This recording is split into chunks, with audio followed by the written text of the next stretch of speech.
Badan Kepegawaian Pengembangan dan Sumber Daya Manusia memastikan pelaksanaan tes seleksi kompetisi bidang untuk rekrutmen calon pegawai negeri sipil atau CPNS formasi tahun 2019 resmi digelar mulai 1 September hingga Oktober mendatang. Pelaksanaannya dilaksanakan di kantor regional 7 Kota Palembang. Dari 316 peserta yang dinyatakan lulus seleksi kompetisi dasar, sebanyak 315 peserta sudah mendaftar. Satu peserta yang terancam gugur secara otomatis lantaran tidak melakukan pendaftaran ulang SKB secara online. Setelah proses daftar ulang dilanjutkan pencetakan kartu ujian SKB dan selanjutnya pada 11 hingga 14 Agustus proses penjadwalan tes SKB. Selanjutnya digelar tes SKB mulai tanggal 1 September hingga 12 Oktober mendatang.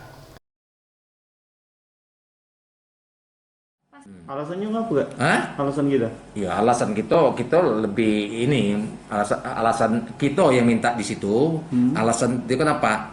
Ya kita untuk mempermudah. Memang di kabupaten lain itu juga ikut di sana. Pelaksanaannya itu pertengahan September. Untuk penyampaian hasil seleksi SKB akan dilakukan pada tanggal 26 hingga 28 Oktober 2020.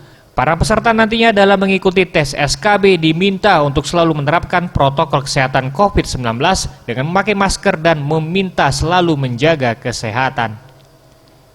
Tim Liputan Sriwijaya TV.